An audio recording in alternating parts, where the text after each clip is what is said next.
Surface tension के basis पे liquid drop and liquid bubble में डिफरेंस क्या होगा? On the basis of surface tension what is the difference between liquid drop and liquid bubble? सबसे पहले liquid drop जो होगा वो एक सॉलिड स्फीयर होगा। लिक्विड ड्रॉप क्या है? सॉलिड स्फीयर, बिकॉज ये अंदर से पूरा लिक्विड से भरा हुआ होगा। And bubble is hollow sphere, ये अंदर से हॉलो है, अंदर एम्प्टी स्पेस का मतलब अंदर एयर होगा। तो bubble is hollow sphere and drop is solid sphere. And since liquid drop is solid sphere, उसका इनर पोर्शन जो है वो लिक्विड से भरा हुआ है। So we can say this liquid drop has only one free surface which is in contact with air. Liquid drop has one free surface जो air के कांटेक्ट में होगा।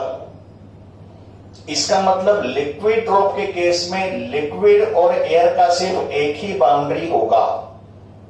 लिक्विड ड्रॉप के केस में लिक्विड और एयर के बीच में सिर्फ एक ही बाउंड्री होगा, दैट इज आउटर बाउंड्री।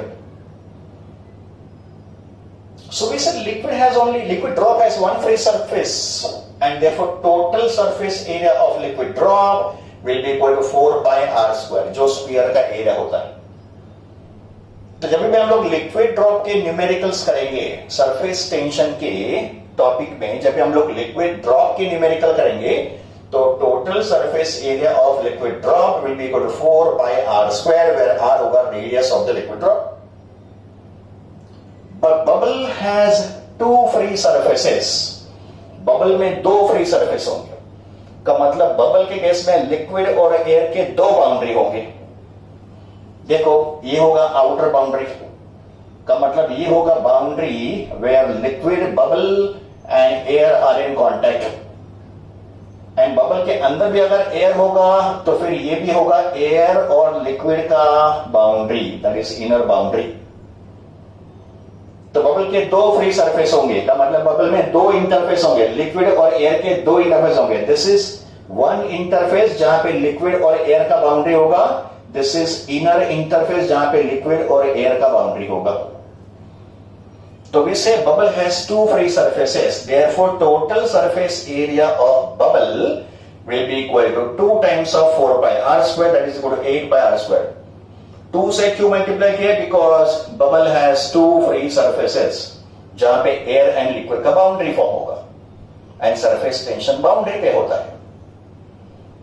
तो जब भी हम लोग लिक्विड बबल के न्यूमेरिकल करेंगे उसका total surface area 8 pi r square consider करेंगे, where r is radius of bubble. And जब भी हम लोग लिक्विड ड्रॉप के न्यूमेरिकल करेंगे तो लिक्विड ड्रॉप के लिए total surface area 4 pi r square होगा। तो डिफरेंस किस में होता है? एरिया में। लिक्विड ड्रॉप का एरिया 4 pi r square होता है और बबल का एरिया होता है 8 pi r square। तो ये होगा difference between drop and bubble.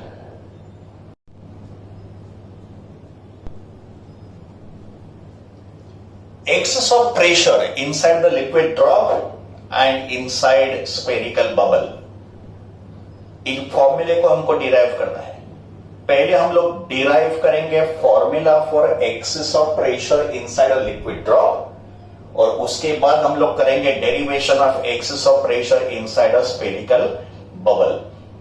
Drop and bubble के लिए डेरिवेशन ऑलमोस्ट सिमिलर टाइप के होंगे, कुछ वैल्यूज हमको चेंज करना है, बाकी डेरिवेशन सेम टाइप का होगा।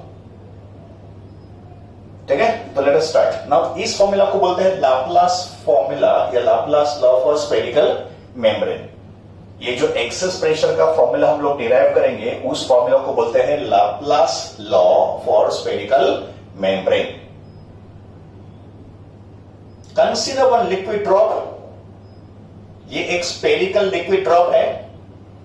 Let r be the radius of this drop and let t be the surface tension of the liquid। तो ये एक स्फेरिकल लिक्विड ड्रॉप है जिसका रेडियस r है और इस लिक्विड का सरफेस टेंशन t है। अगर हम लोग ऑब्जर्व करेंगे लिक्विड का सरफेस, तो लिक्विड का सरफेस स्फेरिकल है। इसका मतलब अंदर से देखेंगे तो ये शेप कॉनकेव है और बाहर से देखेंगे तो ये शेप कॉन्वेक्स है, अंदर से देखेंगे तो ये शेप कॉनकेव है, और यहां से देखेंगे तो ये शेप कॉन्वेक्स है। हमको पता है pressure on the concave side is always greater than pressure on the convex side. इसका मतलब यहां पे इनसाइड प्रेशर अगर PI है और आउटसाइड प्रेशर अगर PO है, तो हम लोग क्या बोलेंगे, P inside is greater than P outside. PI का मतलब इनसाइड प्रेशर, PO का मतलब आउटसाइड प्रेशर। तो inside pressure is greater than outside pressure. Why? Because inside surface is concave and outside surface is convex. Pressure on the concave side is greater than the pressure on the convex side. का मतलब inside और outside pressure में जो difference होगा उसी को बोलेंगे access of pressure. तो सबसे पहले इसको डिफाइन करते हैं। तो let PO be the outside pressure. Outside pressure का मतलब एटमॉस्फेरिक प्रेशर होगा, बिकॉज बाहर तो एयर है। And let PI be the inside pressure, PI be the inside pressure, PO be the outside pressure, and PI is greater than PO. तो इनके pressure का जो डिफरेंस होगा PI माइनस PO, इसको कॉल करेंगे डेल्टा P। तो delta P होगा PI minus PO और इसी को बोला जाएगा एक्सेस प्रेशर। यहां पे delta P is PI minus PO, it is called access pressure inside the liquid drop, जो हमको डिराइव करना है। Now let us assume that इस ड्रॉप का साइज या रेडियस डेल्टा R अमाउंट से हमने इंक्रीज किया। तो इस ड्रॉप का इनिशियल रेडियस R था, तो हमने क्या किया, थोड़ा और एक्स्ट्रा लिक्विड इसके अंदर इंजेक्ट कर दिया। ये जो लिक्विड ड्रॉप है इसमें थोड़ा एक्स्ट्रा लिक्विड इंजेक्ट कर दो, ऐड कर दो, एकदम छोटा अमाउंट का liquid. So if a small amount of liquid is injected into this drop, तो उसका radius will increase, इसका size will increase by small amount. तो let delta R be the small increase in the radius of the drop. और अभी drop का shape ये हो गया, रेडियस इंक्रीज होने से ड्रॉप का शेप बढ़ गया ना, तो this is a new shape of the drop. तो ये ड्रॉप का इनिशियल शेप था, ये ड्रॉप का न्यू शेप होगा when the radius is increased by amount delta R. यहाँ पे delta R is very small. Remember, increase in radius delta R is very small. So what is initial radius of the drop? R. What is the final radius of the drop? R plus delta R. Final radius drop का कितना होगा? R plus delta R. तो initial surface area, initial surface area of the drop A1 call करेंगे, और ये liquid drop है तो drop का एरिया कितना होता है 4 पाई R स्क्वायर। तो initial surface area of the drop A1 is 4 pi R square. When the radius is increase by amount delta R, new radius of the drop is R plus delta R। तो अभी find करेंगे final surface area of the drop. तो final surface area A2 of the drop will be 4 pi R plus delta R the whole square, because new radius of the drop is R plus delta R. So it is 4 pi into radius square. अभी इस bracket का expansion करो using A plus B the whole square. तो इस bracket का expansion होगा R square plus 2R delta R plus delta R square. ये मैंने इस ब्रैकेट का स्क्वायर कर दिया। फिर इसको हम लोग 4 pi से मल्टीप्लाई कर देंगे, each term inside the bracket. तो 4 pi से मल्टीप्लाई करो, तो final surface area A2 will be 4 pi R square into 8 pi R delta R into a plus 4 pi into delta R square. ये मैंने इस ब्रैकेट को ओपन कर दिया। अब यहां पे डेल्टा R का वैल्यू बहुत स्मॉल है, तो since delta R is very small, delta R square is very very small. अगर डेल्टा R स्मॉल है तो डेल्टा R स्क्वायर जो है ना तो उससे भी स्मॉल हो जाएगा। And since delta R square is very small, it can be neglected. इसका मतलब इस एक्सपेंशन का जो लास्ट टर्म है 4 pi delta R square is very small, इसको हम लोग निग्लेक्ट करेंगे। तो last term of A2 is completely neglected because delta R square is very small, तो इसको निग्लेक्ट कर दो। तो फिर A2 का वैल्यू होगा 4 pi R square plus 8 pi R delta, इसको हमने निग्लेक्ट करना है। तो A2 कितना होगा 4 pi R square plus 8 pi R delta R। ये हो गया final surface area of the liquid drop A2। अभी नेक्स्ट स्टेप में, स्टेप नंबर 4 में कैलकुलेट करेंगे इंक्रीज इन सरफेस एरिया। तो सरफेस एरिया में इंक्रीज कितना हुआ, तो इंक्रीज इन सरफेस एरिया को कॉल करेंगे बाय सिंबल डीए। डीए क्या है, इंक्रीज इन सरफेस एरिया, और increase in surface area will B final surface area minus initial surface area A2 minus A1। तो ये A2 का वैल्यू है, ये A1 का वैल्यू है, सबट्रैक्ट करो तो 4 pi are square minus 4 pi are square cancel, तो इंक्रीज इन एरिया होगा 8 pi are delta R.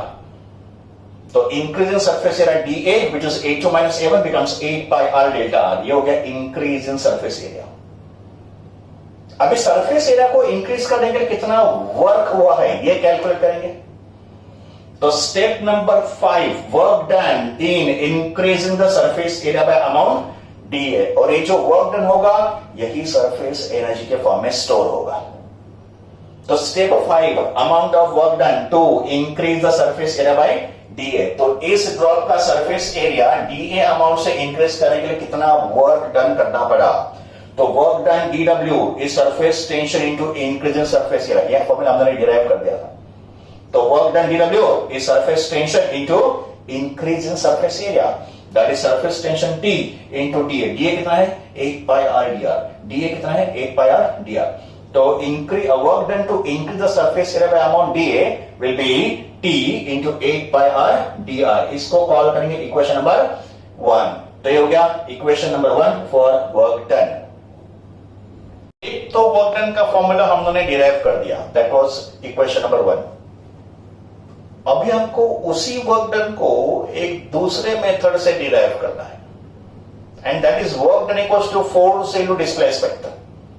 Work done का ये भी एक फॉर्मूला है, work done equals to force into displacement. Step 5 में हमने वर्क डन को फाइंड किया था using formula surface tension into increase in surface area. अब हम लोग वर्क डन को, उसी वर्क डन को डिराइव करेंगे यूजिंग फोर्स इनटू डिस्प्लेसमेंट।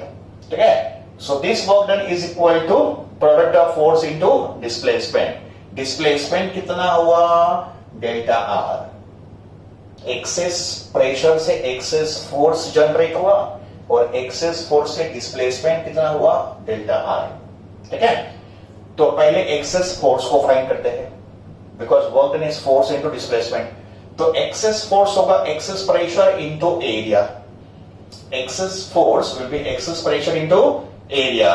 तो एक्सेस फोर्स को डीएफ कॉल करेंगे। Excess pressure is delta p which is p i minus p o. Excess pressure कितना था डेल्टा पी कितना है p i minus p o into area. Excess force जो है ना वो सिर्फ इनर एरिया पे एक्ट करेगा, तो इनर एरिया कितना है 4 पाई आर स्क्वायर है। एक्सेस प्रेशर जो है it will act only from this inner area, तो इनर एरिया कितना है 4 पाई आर स्क्वायर।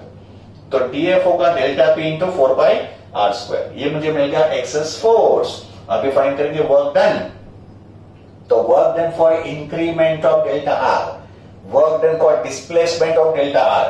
तो work done DW is force into displacement. Force कितना है डेल्टा एफ, और डिस्प्लेसमेंट कितना हुआ डेल्टा आर।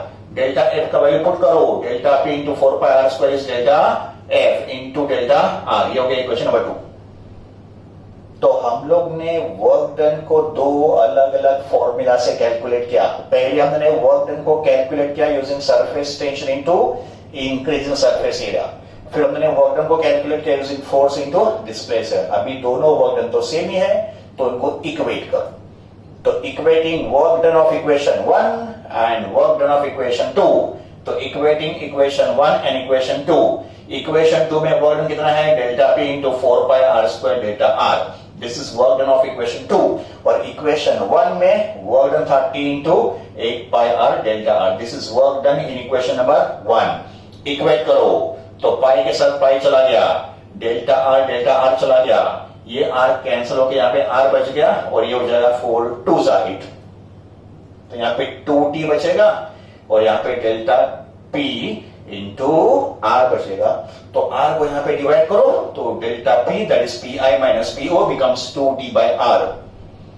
तो ये हो गया एक्सेस प्रेशर का formula inside the liquid drop. ये हो गया फॉर्मूला फॉर लाप्लास लॉ। तो Laplace law for excess pressure delta p which is pi minus po is 4t by r. What is t? Surface tension of the liquid. r क्या है? Radius of the liquid drop. तो ये हो गया formula for excess pressure inside the liquid drop.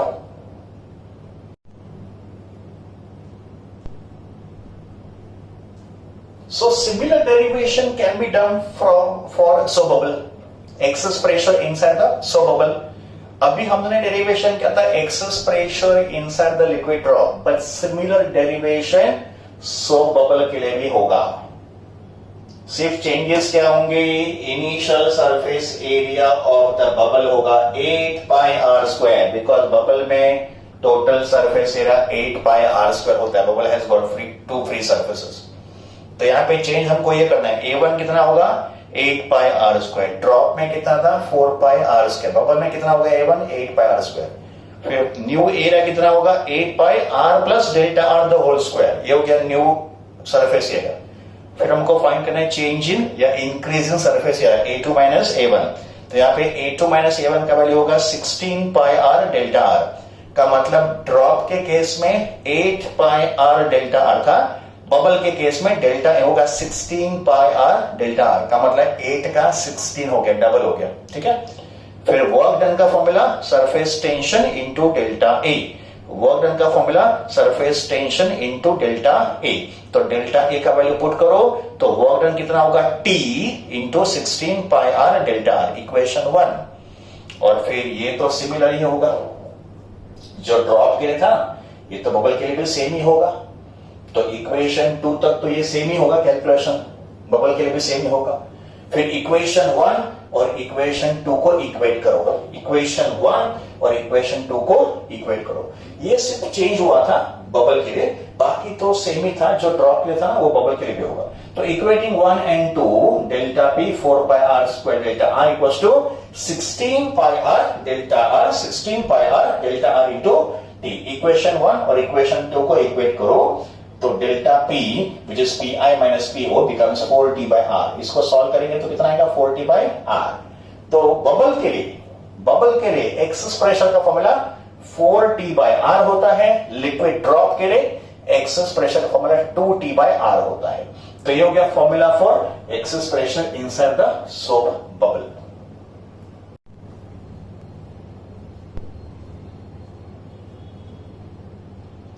Let us now discuss some important formulae for numericals as well as MCQs. और इन सब फॉर्मूले में हमको वर्क डन कैलकुलेट करना है. Work done in blowing a liquid drop और bubble. Liquid drop and bubble को blow करने के लिए वर्क डन कितना होगा, इसके ये फॉर्मूले है. ओके. ड्रॉप एंड बबल में क्या डिफरेंस होता है ये हमको पता है. Liquid drop is solid sphere, it has only one free surface, so total surface area of the liquid drop is 4 pi r square. Liquid drop has one free surface, bubble has two free surfaces, so total surface area of bubble is 8 pi r square. Okay, first formula. So bubble of radius r is to be blown, का मतलब liquid solution से या soap solution से हमको एक soap bubble form करना है, तो उसके लिए वर्क डन कितना होगा. तो amount of work done to blow a soap bubble of radius r. Bubble के केस में टोटल एरिया या total increase in surface area will be 2 into 4 pi are square, because एक साइड से surface area 4 pi are square होगा. Bubble has got 2 surfaces, तो total increase in surface area will be 8 pi are square. Work done का formula होता है surface tension into change in surface area. Work done का formula surface tension into change in surface area, और जो work done का formula होगा वही surface energy का भी फॉर्मूला होगा. Work done and surface energy have same फॉर्मूले. तो work done to blow a soap bubble of radius r will be T into change in surface area, which is 8 pi r square. So work done will be 8 pi r square into T. ठीक है. तो work done to blow a soap bubble of radius r will be 8 pi r square into T. Now since surface tension is constant, we can say work done is directly proportional to r square. For a given liquid surface tension constant होगा, तो work done directly proportional to are square होगा। Next formula number 2, work done और surface energy in formation of liquid drop. यहां पे liquid drop का formation हो रहा है, तो अगर एक लिक्विड ड्रॉप फॉर्म करना है ऑफ रेडियस आर, तो उसके लिए वर्क डन कितना होगा?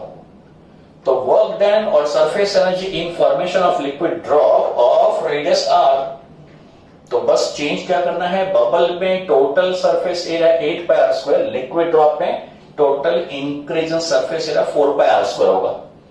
तो इसके लिए फॉर्मूला क्या होगा, W equals to 4 pi are square into T. Observe the difference, ये बबल का वर्क डन है, ये लिक्विड ड्रॉप का वर्क डन है। यहां पे एरिया 8 पाई आर स्क्वायर है, यहां पे एरिया 4 पाई आर स्क्वायर है, डिफरेंस वही है। देखो यहां पे भी हम लोग बोल सकते हैं W is directly proportional to are square because surface tension is constant. Next number 3, work done in blowing a small bubble of radius R1 to large bubble of radius R2। का मतलब एक स्मॉल बबल है जिसका radius R1 है, उसके size को increase करना है। Now small bubble is to be blown into a large bubble of radius R2, तो यहां पे रेडियस को इंक्रीज करना है फ्रॉम R1 से R2। तो इसके लिए amount of work done will be again same, T into change in surface area. तो यहां पे increase in surface area will be A2 minus A1, where A2 is surface area of the large bubble and A1 होगा surface area of the small bubble. Surface area of large bubble होगा 8 pi R2 square, surface area of small bubble होगा 8 पाई R1 square, 8 पाई common निकालो तो it will be T into 8 pi into bracket R2 square minus R1 square. तो this is amount of work done to increase the radius from R1 से R2। But यही अगर liquid drop होगा तो अगर liquid drop का radius R1 से R2 increase करना है तो उसके लिए वर्क डन होगा T into DA, that is T into A2 minus A1। सिर्फ यहां पे 8 पाई की जगह पे 4 पाई होगा बिकॉज लिक्विड ड्रॉप का एरिया होगा 4 pi are square.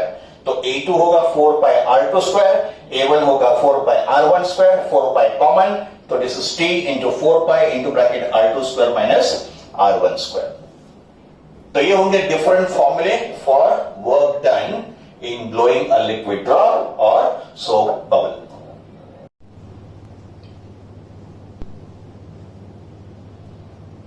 Numerical solve करने में और एमसीक्यू सॉल्व करने में हमको एक टाइप डिस्कस करना है, that is splitting of big drop into smaller droplets. ये एक एमसीक्यू एंड न्यूमेरिकल का टाइप होगा, तो इस कंसेप्ट को हमको समझना है। टॉपिक क्या है, splitting of one big drop into smaller droplets. और इसके बाद एक और टाइप आएगा, merging of n droplets into one drop. तो या तो एक बिग ड्रॉप स्मॉलर ड्रॉपलेट में ब्रेक होगा या तो स्मॉलर ड्रॉपलेट्स कंबाइन होके वन बिग ड्रॉप फॉर्म करेंगे। दो केस होंगे इसमें, ये केस 1 है। तो इसमें वन बिग ड्रॉप स्प्लिट्स या ब्रेक इनटू n ड्रॉपलेट्स। तो इस टाइप के न्यूमेरिकल्स या इस टाइप के एमसीक्यूज कैसे सॉल्व करना है, तो कंसिडर वन लिक्विड ड्रॉप। ये लिक्विड ड्रॉप है और let capital R be the radius of this one big drop. तो इस लिक्विड ड्रॉप का सरफेस एरिया होगा 4 पाई R स्क्वायर। तो A1 होगा initial surface area of big drop, उसका एरिया होगा 4 pi R square. Now this one drop breaks into n number of droplets. This one drop breaks into n number of droplets. ये जो एक drop है ये break हो गया, split हो गया into n droplets. So let n be the number of small droplets formed. All the droplets will have a same radius. ये जो छोटे छोटे ड्रॉप फॉर्म होंगे ना उनके रेडियस सेम होंगे। So let small r be the radius of each droplet. Let small r be the radius of each droplet.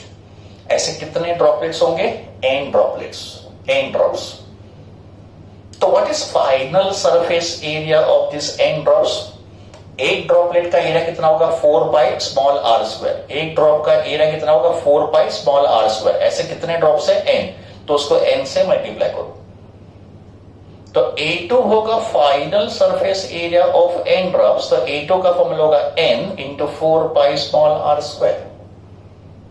And when one drop breaks into n droplets, surface area will increase.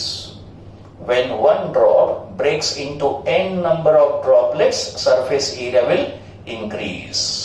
But density of liquid, mass of liquid and volume of liquid will remain the same. इसका मतलब density of this drop, density of liquid in this drop and density of liquid in this droplet will remain the same. Because liquid तो वही होगा, density depends upon material, तो liquid तो वही है ना, तो डेंसिटी सेम ही होगा, मास भी सेम होगा ना, बिकॉज आपने ना तो लिक्विड को रिमूव किया है ना तो लिक्विड को ऐड किया है। जो एक ड्रॉप था उसी को ब्रेक करके आपने n ड्रॉपलेट्स को फॉर्म किया, तो मास तो सेम होगा। That means mass of one drop equals to mass of n droplets. Even volume will remain the same, तो volume of liquid in one drop will be equal to volume of liquid in n droplets, तो volume भी तो same होगा। Surface area increase हो रहा है का मतलब A2 is greater than A1, and अगर सरफेस एरिया इंक्रीज होगा तो सरफेस एनर्जी भी इंक्रीज होगा। सरफेस एरिया इंक्रीज होगा तो सरफेस एनर्जी भी इंक्रीज होगा, तो final surface energy of n droplets will be greater than initial surface energy of one drop. Next, अभी हमको पता करना है कैपिटल R और स्मॉल r के बीच का रिलेशन। बिकॉज न्यूमेरिकल में और एमसीक्यू में हमको इन दोनों में से कोई एक वैल्यू प्रोवाइड करेंगे, दूसरा वैल्यू हमको फाइंड करना पड़ेगा। तो let's find out the relation between radius of one drop and radius of small droplets. Capital R and small r के बीच का रिलेशन, तो रेडियस का अगर रिलेशन डिराइव करना है तो दोनों के वॉल्यूम इक्वेट करो। तो volume of one drop equals to volume of n droplets, दोनों के वॉल्यूम इक्वेट करो। एक ड्रॉप का वॉल्यूम 4/3 पाई r क्यूब होगा, n ड्रॉप्स का वॉल्यूम होगा n into 4/3 pi r cube. n number of droplets होंगे, 4/3 पाई r क्यूब होगा volume of one drop into number of droplets. ठीक है, कॉमन टर्म कैंसिल करो तो r cube equals to n into small r cube. Taking the cube root we get r equals to cube root of n, that is n raise to 1/3 into small r। This is taking cube root. तो ये होगा capital R और small r के बीच का relation. Capital R equals to n raised to 1/3, that is cube root of n into small r. ठीक है, that is why in the numerical ये जो n होगा ना ये परफेक्ट क्यूब होगा, बिकॉज यहां पे देखो cube root of n use करना है ना, तो न्यूमेरिकल में जब आपको n प्रोवाइड करेंगे ये n एक परफेक्ट क्यूब होगा। जैसे n can be 8 because 2 cube is 8, तो ये n हो सकता है 8, या this n can be 27 because 3 cube is 27, yeah, this n can be 64 because 4 cube is 64, yeah, it can be 125 droplets because 125 is 5 cube, yeah, it can be 1 million droplet, 1 million का मतलब 10 lakh, that is 10 raised to 6। तो ऐसे जो n होगा ना perfect cube होगा, because हमको यहाँ पे cube root of n use करना है। ठीक है, okay, let E1 be the initial surface energy of one drop. तो ये जो वन ड्रॉप है उसके फॉर्मेशन में जो वर्क डन होगा उसका एनर्जी E1 है। तो let E1 be the initial surface energy of one drop and let E2 be the final surface energy of n droplets. तो E2 होगा final energy of n droplets, E1 होगा initial surface energy of one drop. तो E1 का formula होगा 4 by capital R square into T, because surface energy is surface tension into change in surface area. Surface energy equals to surface tension into change in surface area. तो E1 कितना होगा 4 pi capital R square T, E2 कितना होगा n into 4 pi R square into T। Area को surface tension से multiply करो, तो फिर E1 अपॉन E2 कितना होगा? Initial surface energy upon final surface energy, initial surface energy upon final surface energy, that means E1 upon E2। तो E1 upon E2 करो तो 4 pi gets cancel, T gets cancel, capital R square upon n into small r square, फिर capital R square substitute करो, squaring both side, तो R square कितना होगा n raise to 1/3 का square, that is n raise to 2/3 into R square. तो ये R का square मैंने यहाँ पे सब्स्टिट्यूट कर दिया, इसका मैंने स्क्वायर कर दिया। फिर आर स्क्वायर के कैंसिल, एन रेस टू 2/3 को डिनोमिनेटर में ट्रांसफर करो, देखो 1 upon n into n raise to -2/3, इसको मैंने ट्रांसफर किया in the denominator. Now n into n raise to -2/3, यहां पे n का पावर 1 है ना, यहां पे n का पावर 1 है, तो ये हो जाएगा 1 -2/3 दैट इज +1/3, तो ये होगा 1 upon n raise to 1/3, 1 upon n raise to 1/3, raise to 1/3 का मतलब क्यूब रूट, तो ये होगा initial and final surface energy का रेशो। अगर हमको न्यूमेरिकल में वर्क डन पूछा है, work done is same as change in potential energy या तो फिर चेंज इन सरफेस एनर्जी पूछेंगे, तो either they will ask work done और they will ask change in potential energy और they will ask change in surface energy, सबके लिए formula same होगा, इन सबको कैलकुलेट करने के लिए फॉर्मूला सेम होगा। तो work done W equals to surface tension into increase और चेंज इन सरफेस एरिया, यहां पे होगा इंक्रीज इन सरफेस एरिया, तो इंक्रीज इन सरफेस एरिया होगा A2 minus A1, increase in surface area होगा A2 माइनस A1, तो A2 minus A1 करो, 4 pi common आएगा, तो T 4 पाई कॉमन होगा n r square minus capital R square, है ना, A2 माइनस A1 में 4 पाई लिया कॉमन, तो वर्क डन का formula 4 pi T n r square minus capital R square. फिर वर्क डन का हमको एक और फॉर्मूला मिलेगा और वो फॉर्मूला क्या है, 4 pi capital R square T n raise to 1/3 minus 1। ये इंपॉर्टेंट फॉर्मूला होगा, ये हमको एमसीक्यू में भी अप्लाई करना है, रिमेंबर दिस फॉर्मूला, इसको याद रखो, ये इंपॉर्टेंट है। तो वर्क डन का formula 4 pi capital R square T n raise to 1/3 minus 1, n raise to 1/3 का मतलब cube root of n, n raise to 1/3 का मतलब क्यूब रूट ऑफ एन, और कैपिटल आर क्या है, radius of one big drop, तो W is 4 pi capital R square T n raise to 1/3 minus 1, इस formula को मेमोराइज करो।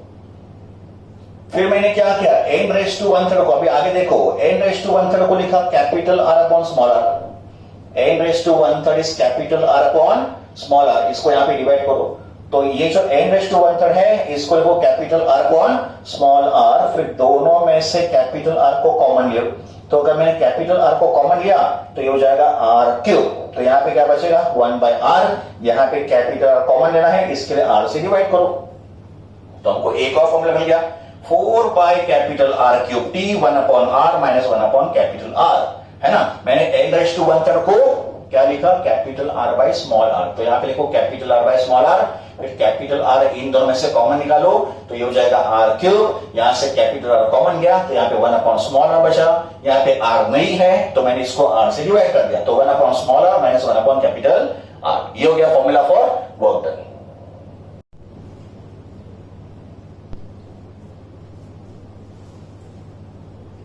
ये होगा केस नंबर 2।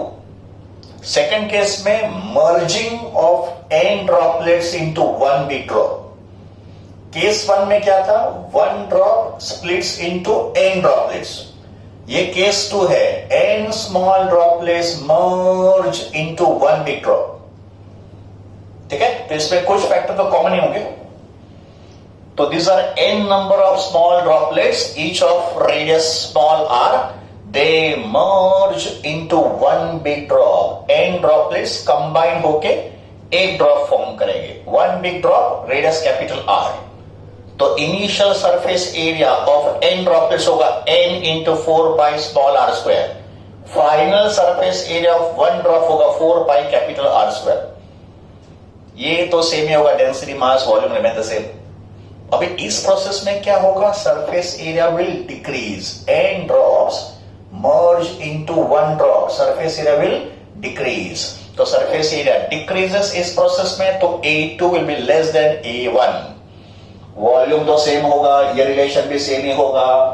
अच्छा, अभी इनिशियल सरफेस एनर्जी किसका होगा, n ड्रॉप्स का होगा, है ना, initial surface energy n drops का होगा, तो initial surface energy of n drops होगा n into 4 pi are square into t, that is surface area या change in area into surface tension, and final surface energy अभी 1 drop का होगा, that is 4 pi capital R square into t, तो ratio of initial surface energy to final surface energy that is E1 upon E2, तो E1 upon E2 कितना होगा, E1 upon E2, तो n r square upon r square फिर मैंने are square का value यहां से सब्स्टिट्यूट कर दिया, n रेज टू 2/3 और into R square gets cancel, ये होगा n raise to 1/3, that is cube root of n। ये होगा ratio of E1 and E2।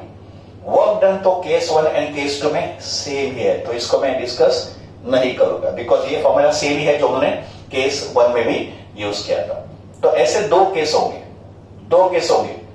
पहला केस क्या था, 1 drop breaks into n number of droplets, और ये केस 2 होगा small droplets merge into 1 big drop.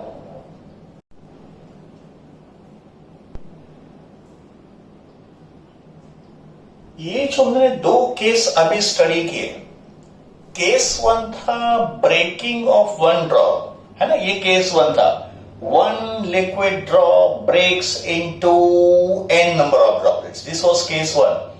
और केस 2 था n droplets combine into 1 drop या merge into 1 drop, this is case 1 breaking, this is case 2 merging. तो दोनों case में temperature variation कैसे होता है, टेम्परेचर राइज किस में होता है, टेम्परेचर फॉल किस में होता है, और टेम्परेचर का चेंज का फॉर्मूला क्या है, ये हम लोग डिराइव करेंगे स्पेशली फॉर एंट्रेंस एग्जामिनेशन। ठीक है, हम लोग इस केस की बात करते पहले बिकॉज ये हमारा केस 1 था। तो केस 1 में 1 drop breaks into n number of droplets, और इसका वर्क डन का फॉर्मूला हम लोगों ने डिराइव कर दिया था। ठीक है, तो अभी ये जो वर्क डन किया है का मतलब एक ड्रॉप को n ड्रॉप्स में ब्रेक करने के लिए जो वर्क डन है, ये वर्क कोई एक्सटर्नल सोर्स नहीं कर रहा है, का मतलब इस ड्रॉप को ही वर्क करना पड़ रहा है। तो this drop itself have to do the work in breaking process. तो फिर क्या होगा, तो देखो, if work is not done by any external agent या एनी एक्सटर्नल सोर्स, तो इस ड्रॉप को ब्रेक करने के लिए कोई एक्सटर्नल सोर्स से वर्क नहीं हो रहा है, no external work is done. तो अगर कोई एक्सटर्नल वर्क नहीं हो रहा है तो इस ड्रॉप के ही इंटरनल एनर्जी यूज करके ये वर्क डन करना पड़ेगा। तो ये ड्रॉप अपना खुद का इंटरनल एनर्जी यूज करके ही ब्रेक हो रहा है because no external work is done. तो internal energy of this drop is used to perform the work. Therefore, internal energy will decrease. And internal energy decrease होगा तो temperature will also decrease. तो इस process में temperature decrease होगा because कोई work external agency से नहीं हो रहा है, ये जो ड्रॉप है उसका ही इंटरनल एनर्जी यूज करके ये वर्क डन हो रहा है। तो therefore internal energy will decrease, temperature will also decrease. तो फिर वो डिक्रीज इन टेम्परेचर का फॉर्मूला क्या होगा, तो according to law of conservation of energy, work done equals to work done proportional to heat, work done proportional to heat होगा। तो therefore W is equal to J into Q. What is J? Mechanical equivalent of heat. ये J क्या है, mechanical equivalent of heat. इस J का value होता है 4.18 joule पर कैलोरी, इस J का वैल्यू होता है 4.18 जूल पर कैलोरी। ठीक है, तो W is work done and Q होगा amount of heat absorb. W का फॉर्मूला हमने डिराइव कर दिया, 4 by capital R cube T, 1 by small r minus 1 by capital R। Capital R is radius of one big drop, small r is radius of each droplet, T होगा surface tension. And amount of heat absorbed will be mass into specific heat into rise in temperature. यहाँ पे temperature decrease हो रहा है, मतलब ये होगा fall in temperature. यहाँ पे M क्या है, mass of a liquid drop, S क्या होगा, specific heat of the liquid, और डेल्टा थीटा यहाँ पे क्या है, फॉल इन टेम्परेचर बिकॉज यहाँ पे टेम्परेचर डिक्रीज हो रहा है। एंड J होगा मैकेनिकल इक्विवेलेंट ऑफ हीट। अभी अगले स्टेप में जो मास है उसको लिखो वॉल्यूम इनटू डेंसिटी।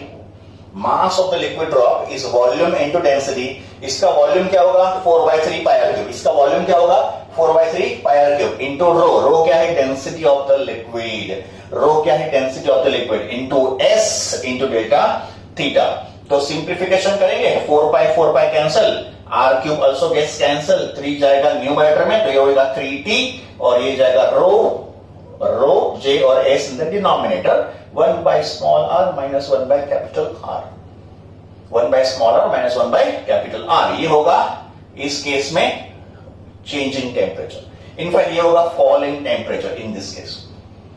तो change in temperature delta theta होगा 3t by j rho s 1 by small are minus 1 by capital R. इसका मतलब when one drop breaks into n droplets, surface area increases, surface area will increase। का मतलब A2 is greater than A1, surface area increase हो गया, surface area increase हुआ इसलिए surface energy भी increase हुआ, but internal energy डिक्रीज हुआ because इस ड्रॉप का इंटरनल एनर्जी वर्क करने में यूज हो गया, इसके लिए इंटरनल एनर्जी डिक्रीज हुआ, एंड इंटरनल एनर्जी डिक्रीज हुआ इसके लिए टेम्परेचर भी डिक्रीज हुआ, इसके लिए टेम्परेचर भी डिक्रीज हुआ, and internal energy is absorb to perform the work, internal energy is absorb to perform the work. तो होगा केस 1 का कंक्लूजन। केस 2 में क्या हो रहा है? केस 2 में n ड्रॉप्स मर्ज इनटू 1 ड्रॉप है ना, ये केस 2 हो गया। तो केस 2 में क्या हो गया? सरफेस एरिया डिक्रीज हो गया, A2 लेस देन A1 है ना, तो सरफेस एरिया डिक्रीज हो गया, सरफेस एरिया डिक्रीज हुआ इसके लिए सरफेस एनर्जी भी डिक्रीज हुआ, एंड सरफेस एनर्जी डिक्रीज हुआ तो टेम्परेचर इंक्रीज हुआ। सरफेस एनर्जी डिक्रीज हुआ का मतलब टेम्परेचर इज इंक्रीजेस, बिकॉज ये जो एक ड्रॉप होगा ये एनर्जी को एब्सॉर्ब करेगा।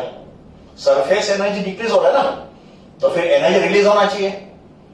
इस प्रोसेस में अगर सरफेस एनर्जी डिक्रीज हो रहा है तो एक्स्ट्रा एनर्जी रिलीज होना चाहिए, so that energy is absorb by the drop, ये ड्रॉप उस एनर्जी को एब्सॉर्ब करेगा and therefore temperature will increase. तो इस प्रोसेस में टेम्परेचर इंक्रीजेस, इस प्रोसेस में टेम्परेचर डिक्रीजेस। तो टेम्परेचर अगर इंक्रीज हो रहा है तो फिर राइज इन टेम्परेचर का फॉर्मूला यही होगा, इस केस में भी राइज इन टेम्परेचर का फॉर्मूला यही होगा, एंड एनर्जी इज रिलीज। तो जो एनर्जी रिलीज होगा वो एक ड्रॉप एब्सॉर्ब करेगा, इसके लिए टेम्परेचर इंक्रीज हो रहा है। तो ये होंगे कंक्लूजन्स, और ये होगा चेंज इन टेम्परेचर का फॉर्मूला जो एंट्रेंस एग्जामिनेशन के लिए इंपॉर्टेंट होगा।